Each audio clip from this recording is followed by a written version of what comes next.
From where you sit, I'm sure you have heard many times that breakfast is the best meal of the day. It is not correct. Actually, breakfast turns out, now I'm giving you the science. It is the worst meal of the day. It's not the best meal of the day. And I will explain why using science. Now, this gospel of saying that breakfast is the best meal of the day was started after the Second World War. It was after the Second World War that there was a profusion, a lot of methods of increasing yields, and for the first time agriculture was industrialized, and also agriculture in many countries became a corporate affair. And from 1945, after the Second World War, 1950s, 1960s onwards, for the first time we have enough food. For the first time in the history of humanity, we have food for everyone. Actually, even people who have been starving, they are only starving because food cannot get there. It's not that because there is no enough food in the world. We discovered new ways of making a lot of food. Fertilizers and the rest. But that's a topic for another day. Let's talk about breakfast. This theory actually was sponsored by food companies, but there is no scientific backing. Breakfast is only good for people who are growing up. Now I'm talking about people who are less than 20 years old, and for people who are, pregnant women and people maybe who are breastfeeding, or somebody who otherwise might be advised by a doctor to take breakfast because of a medical condition, or because he's taking medicine, or another reason that a doctor prescribes. All right? Now, for something to be accepted as a scientific fact, it must meet certain parameters. The first one is sampling. You must have a wide number of people and a diversity of people to do your test on, or the experiments on, or to do your research on.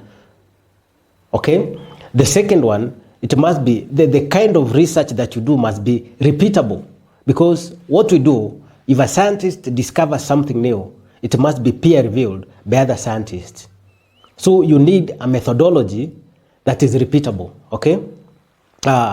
You need also to show consistent results in measurements in that research. When you get consistent results, it means it is a fact.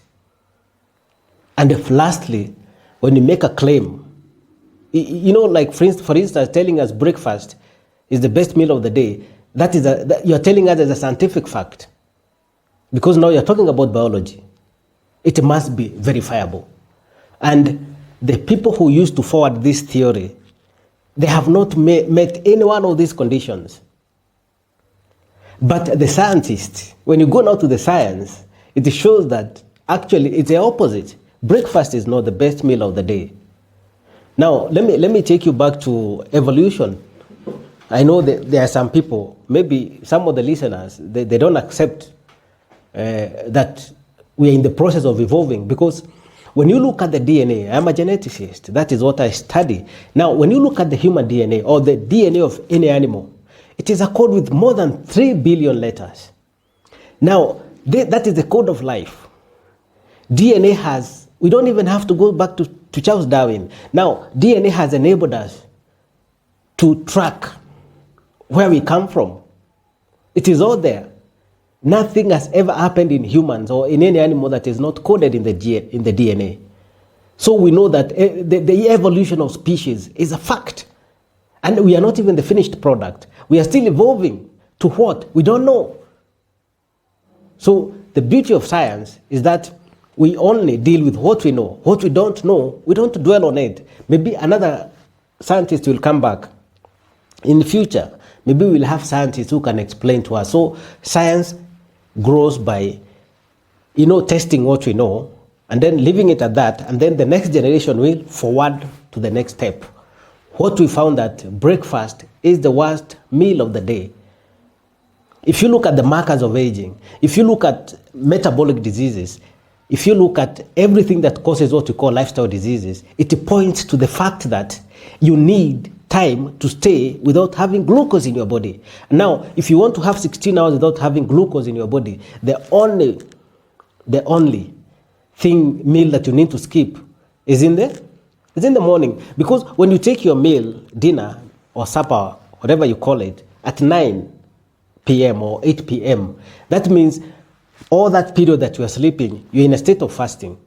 So the most logical place to extend, or in 24 that 24-hour cycle, the most logical meal to eliminate and achieve your 16 hours in a day when you do not have glucose in your body is breakfast.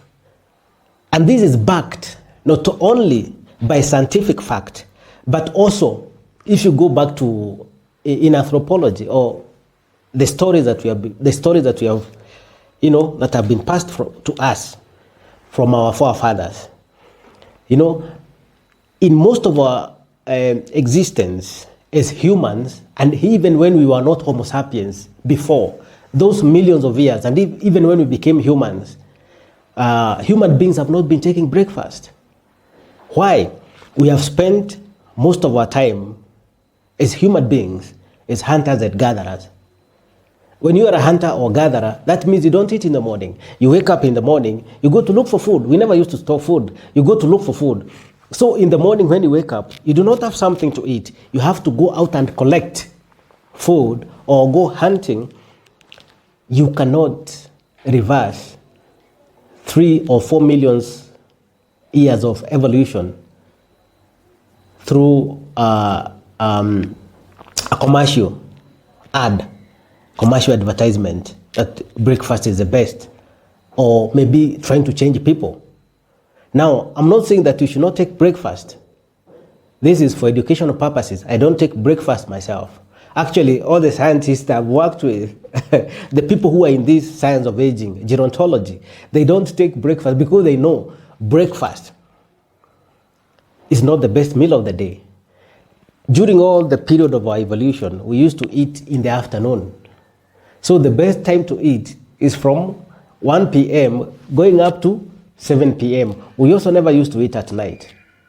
And when you look at the human metabolism, people who stay for a period of 16 hours, I keep saying years, 16 hours without eating, and above 18, 20 every day, those people also have the best markers in their heart. Those people also do not have plaque, which causes neurodegenerative diseases like Alzheimer's, or dementia. Those people who stay for longer without eating also do not contract diseases like arthritis and diabetes. They also live longer. We have also discovered that people who eat less live longer, live more healthier lives than other people. So that breakfast is the best meal of the day is a fat lie. It has no basis in science. Now, a human body or any other body is a mechanistic unit. Okay? There is no area in your body that can act independent of the other areas of your body. All right? It's just like in a vehicle. We know that when that in the engine you have the pistons.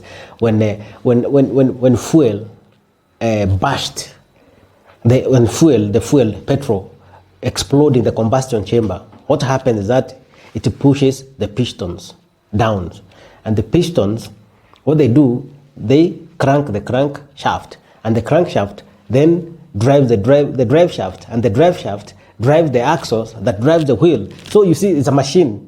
The human body operates in the same way. It's a mechanistic unit. And we have discovered, and there is all the parameters, the scientific parameters that I've told you. You can take a sample of those people.